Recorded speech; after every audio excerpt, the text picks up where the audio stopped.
नमस्कार मित्रांनो, आम्ही मक्यामध्ये मका आणि चवळी एकत्र लागवड असा प्रयोग केला आहे आणि आपल्याकडे आज भरपूर पाहुणे आलेले आहेत. त्यामधले काही चिखलीहून आलेले आहेत, पाटील साहेब जालन्याहून आलेत आणि आम्ही हा मका आणि चवळीच्या शेताची पाहणी करतोय. तर बघूया आणि बोलूया. नमस्कार. हा प्रयोग तुम्हाला इथे बघायला मिळतोय. आता आम्ही मका आणि चवळी एकत्र लागवड केली आहे आणि बघा मक्याचं पण क्वालिटी चांगली आली आहे, पानांची विड्थ चांगली आहे. मुख्य म्हणजे या शेतामध्ये तण नाही बघा, सगळीवर चवळी आहे. तर तुम्हाला बघून हे कसं वाटतंय याचा?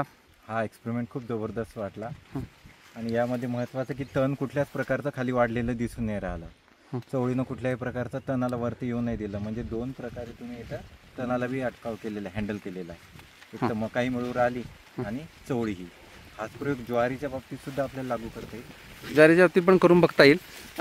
पाटील साहेब, तुम्ही शेतीमधले एक म्हणजे नावाजलेलं नाव आहे तुमचं, तर मला ह्याच्याबद्दल थोडा तुमचा फीडबॅक हवा आहे की यामध्ये न्यूट्रिशन मॅनेजमेंट खूप छान झालं आणि सर्वात महत्त्वाचं जेव्हा आपण मुरघास करू तेव्हा मुरघासची क्वालिटी खूप अतिउत्तम हो, कारण आपलं प्रोटीन कंटेंट हे 19% पर्यंत नेता येईल असं वाटतंय मका आणि याचं कॉम्बिनेशन. डायकॉट मोनोकॉट एकत्र अजून फायदा होईल त्याचा.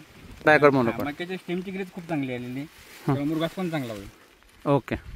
आणि ह्याच्यामध्ये म्हणजे चवळी एक खताचं काम करते. हा, पाण्याचा इंडेक्स पण खूप छान आहे. जवळपास असा इंडेक्स कधी पाहिला नाही मक्याच्या पाण्याचा. खूप छान आहे. Okay, thank you. तुम्ही सुद्धा शेतीत कायम शेती करता, तर तुमचा पण फीडबॅक दिलात तर खूप खूप आवडेल. अतिशय आता ज्या पद्धतीने माहिती दिली पाटील साहेबांनी, त्या पद्धतीनं सर्वांगीण मकाचा सुद्धा विकास या ठिकाणी झालेला आहे आणि पानाची जी आपण साईज बघतोय आणि ज्यावेळेस खऱ्या अर्थानं मुरघास आपला जो उद्देश इथला प्रपोज मुरघास तयार करणे, त्याच्यामध्ये द्विदल आणि एकदल हे दोन्ही खाद्य त्या मुरघासमध्ये गेल्यामुळे प्रोटीन कंटेंट ज्याबद्दल वाढेल म्हणतात, त्याचा निश्चितच आपल्याला पुढच्या दुग्ध उत्पादनावर सुद्धा फायदा होईल अशी. नक्कीच. आता फक्त या दोन्हीचं मिळून सायलेज कसं बनतंय, त्याचा गायींना आवडतंय की नाही, किंवा खराब होतंय का, किंवा टिकतंय का, हा सगळा आता प्रश्नच आहेत. हा प्रयोग आहे शेवटी. आपण अजून एक शेत बघू जिथे चवळी नाही आहे आणि तिथे मक्याची अवस्था आणि त्याच्या खालच्या तणाची अवस्था. दुसरं शेत आहे आणि ह्याच्यामध्ये चवळी नाही आहे आणि बघा तुम्ही सगळीकडे काँग्रेस गवत आलेलं आहे आणि इथल्या पानांचा साईज त्या मानाने थोडासा लहान आहे, याची उंचीही त्या मानाने लहान आहे. दोन्ही एकाच वेळेला पेरणी झालं आहे.